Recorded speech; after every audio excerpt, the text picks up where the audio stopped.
Hello guys, Pandya store का latest episode देखने के लिए चैनल को सब्सक्राइब करना ना भूलें। शिवा अपने कपड़े झाड़ रहा होता है और रावी दुकान में झाड़ू लगा रही होती है। दुकान का इतना बुरा हाल देखकर ग्राहक बाहर से ही वापस चला जाता है और शिवा उनको देखते रह जाता है।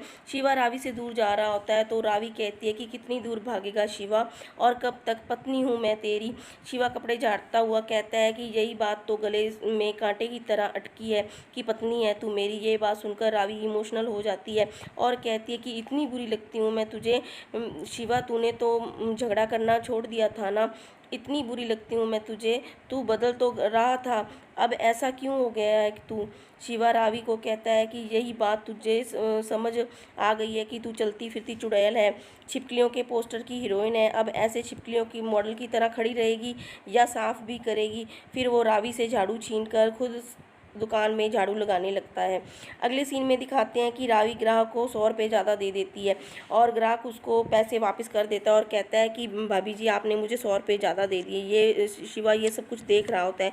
फिर कोई और भाई आता है और वो दुकान में आकर कहता है कि ये शिवा भाई, शादी के बाद आटे दाल का भाव पता चलता है, ये तो पता था, पर सौंफ और ज़ीरे का फ़र्क भी मिट जाता है, ये आज पता चला। एक तो मेरे 2 चक्कर लगा दिए, सौंफ की जगह ज़ीरे की जगह सौंफ दे दिया और मेरी बीवी ऊपर से परेशान कर रही है।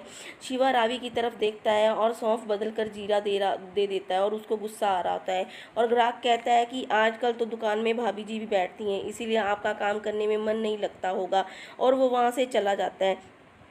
इससे गुस्सा होकर शिवा रावी से कहता है कि क्यों नाच रही है मेरे सिर पर। फिर शिवा शांत होकर कहता है कि देख रावी, धंधे का टाइम है, सर झुकाकर कह रहा हूँ, अगर तुझसे नहीं जम रहा ना तो तू जा यहाँ से, तू घर चली जा, तुझे दुकान में रहने की कोई ज़रूरत नहीं है। ये तेल गरम मसाले ये तेरे बस का नहीं है, तू प्लीज़ जा यहाँ से। रावी शिवा की तरफ देखती है और बहुत इमोशनल हो जाती है और कहती है कि पता है शिवा, आज से पहले तूने मुझे कभी प्लीज़ नहीं बोला। रावी ये बात पिंच हो जाती है और वो कहती है कि इतनी दूरी हो गई क्या। ठीक है, मुझे भी कोई शौक़ नहीं है तेरे सर पर नाचने का, मुझे काम आता है बस वो मैं। और वो इतना कहकर चुप हो जाती है तो शिवा कहता है कि बस वो मैं क्या। तो रावी कहती है कुछ नहीं, मैं तेरा सर दुखा रही हूँ ना, तू संभाल लेना दुकान। और रावी वहाँ से चली जाती है और शिवा खड़ा देखता रह जाता है। If you like this video please subscribe the channel and like the video. Thank you.